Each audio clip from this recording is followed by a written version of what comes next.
Hi, my name is Josh and this is my wife Brittany. I'm going to be demonstrating how to palpate the shoulder girdle and shoulder joint bony protrusions. Do I have permission to touch you? Yes. All right. So to start off, you'll locate the sternum. So you'll go right here in the center of the chest. And you walk up the sternum, you'll get to a soft spot, which is called the jugular notch right here. Right below the jugular notch is what's called the manubrium, which is the superior end of the sternum. If you walk off to the side of the jugular notch, you'll come across the sternoclavicular joint. If you raise your arm, you can tell that you're on the sternoclavicular joint. When they raise their arm, you'll be able to feel the motion of the joint. So this right here that we're walking across now is the clavicle. And you'll walk all the way to the end of the clavicle to where the acromion process is.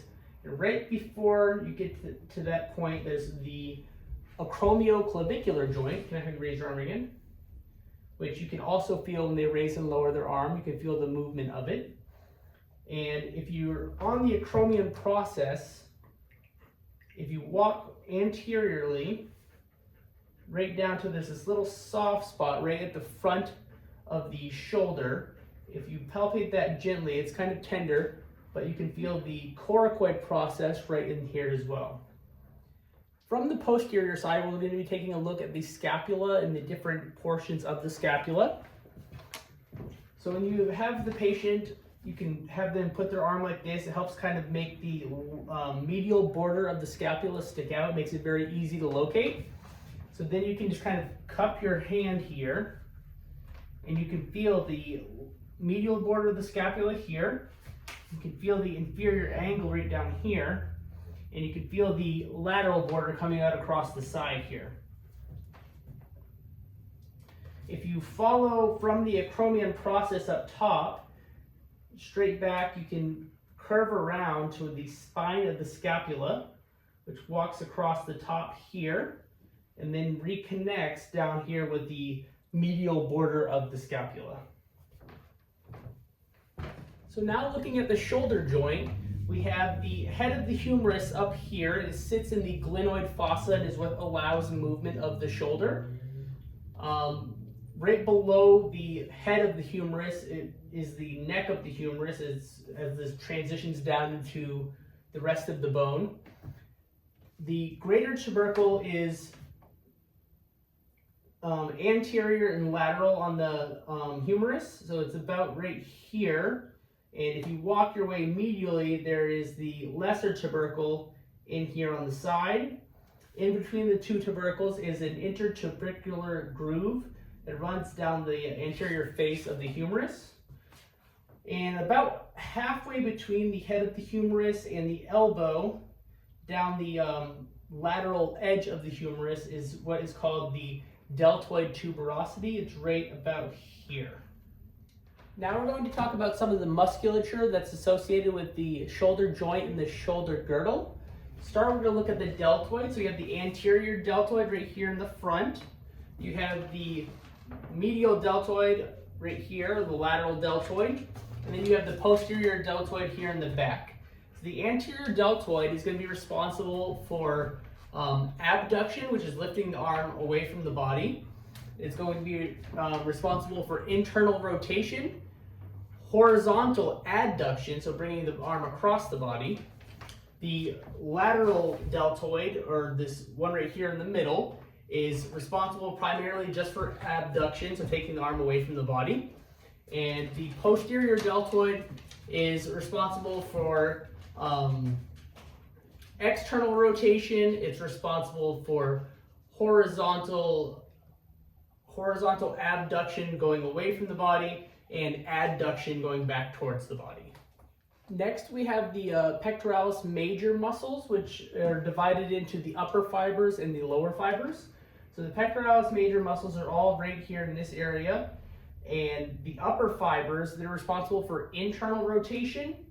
They're responsible for horizontal adduction, and they're also responsible for flexion. Specifically, once you get to a point above 90 degrees, then those muscles contract more to help flex your arm more. The lower fibers, they're also responsible for the internal rotation and the horizontal adduction, but they also assist with extension, mostly from a flex position. The coracobrachialis is located right about here, so it's in between the anterior deltoid and the pectoralis major muscles, so right here. So right here, it connects to the coracoid process and runs down medially, medial to the biceps, and it is responsible for flexion, adduction, and horizontal adduction. From the posterior side, we'll be looking at the latissimus dorsi and the teres major muscles. So the latissimus dorsi starts down here at the lower back and connects to the iliac crest. It works its way up here across and underneath to the front of the humerus to the intertubercular groove. And it is responsible for adduction, extension, internal rotation, and horizontal abduction. The teres major is connected right here to the inferior angle of the scapula and runs around to connect to the front of the humerus. And it is also responsible for adduction, internal rotation, and extension. Next, we'll be looking at the pectoralis minor, which is a muscle that runs underneath the pectoralis major. It's deep to the pectoralis major and runs diagonally up to the shoulder. That is primarily used for depression and abduction. And then we have the subclavius, which, if you feel the collarbone here, it's directly below the collarbone, and it kind of curves up right through here, and it's also responsible for depression and abduction. Our next muscle group that we have here is the rhomboid major and rhomboid minor muscles. So they run along the medial border of the scapula, and they go diagonally slightly at an upward angle and connect to the vertebrae of the spine. These are responsible for adduction, so pulling the shoulder blades back towards the spine, and they are responsible for a slight amount of elevation because of that upward angle. The levator scapulae muscle starts at the medial border of the scapula, and it runs upward here and connects to the upper 4 cervical vertebrae, so C1 through C4, and that muscle is primarily responsible for elevation, like shrugging your shoulders. The serratus anterior actually runs on the anterior face of the scapula and connects to the anterior medial border of the scapula. It runs sideways here, down across here, and connects with the upper eight ribs. And its primary job is to abduct the scapula away from the spine. So kind of pulling this whole section of scapula outward this way. And the last muscle that we'll be looking at today is the trapezius muscles. Those are split up into an upper, a middle, and a lower trap muscle.